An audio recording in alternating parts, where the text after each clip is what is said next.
পরিচয় তো বিয়ে হওয়ার পর থেকে দেখার ইয়া হয়, কিন্তু কথাটা এই তো 1 সপ্তাহের মতন হলো। আচ্ছা কথা বলি। আচ্ছা, আপনার ছেলে মেয়ে কয়টা আছে? আমার একটা ছেলে একটা মেয়ে। ছেলের বয়স কত?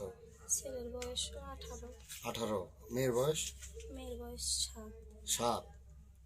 তাহলে এই কথার ছোট ও ও যেগুলো বললো সেগুলো কি সত্যি? হ্যাঁ, আপনি ডাকছেন ওকে? আমি ডাকিনি, আমি ফোন ও দিছে, তখন আমি আবার ফোন দিছি, আমি মানা করেছি যে ভাই আসিস না, এই জায়গাতে আসিস না, আসলে সমস্যা হবে, আসিস না ভাই। তখন বলছে না ভাবি আমি যাবো, আমি যাচ্ছি, আমি যে না ভাই তুই আইস না, এরকম করে কথা বলেছি। আমি ফোন কাটা দেওয়া সারা আমি আসা সারা। তারপরে আমার স্বামী আবার আসিছে, মানে 1-2 মিনিটের ব্যবধানের ভিতর এরকম হয়ে গেছে। আমার তো জ্বরে গাও কাঁপছে, আমি তো এমনি আমার স্বামী আমাকে ধরে মারলো। তখন আমার মারা দেখে উনি আবার আসলো, আসে ওকে ধরিছে যে মারো না, যে কোনো একটা ফাইসালা করা হোক। তখন আমি তাও বলেছি আমি ভুল করে ফেলছি, আমাকে এরকম করো না, শুনলে না। এখন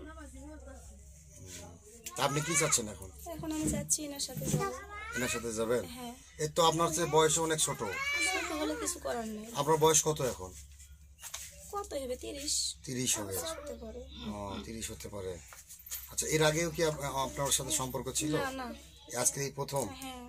শারীরিক সম্পর্ক ছিল না কি? না না। আজকে এই কালকেই প্রথম হয়েছে? না হয়নি।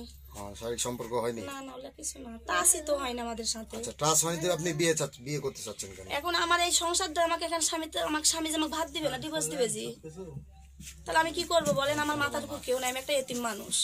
আচ্ছা, আমার স্বামী এখন আমাকে এই ভাতই দিবে না, মানে থুবেই না, এক কথা। তাহলে সেটা আগে আপনার ভাবা উচিত ছিল। ওটাই তো আমার ভুল, ভুলটা তো আমার ওই জায়গাতেই।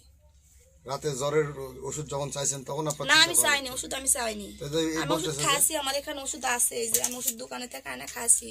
আমি বলছি ভাই আমি ওষুধ খাসি, তো বলছে না ভাবি তোমার জ্বর ছাড়েনি, রোজা কেন থাকবে নি, আমি ওষুধ লিয়ে দিই। আমি বলছি না আমার লাগবে না, আমি এন করে তক্ক করছি মোবাইলও, তক্ক করা ফোন কাটা দেওয়া সারা উনি আসিছে, অমনি আমার বাড়ি এলাইছে।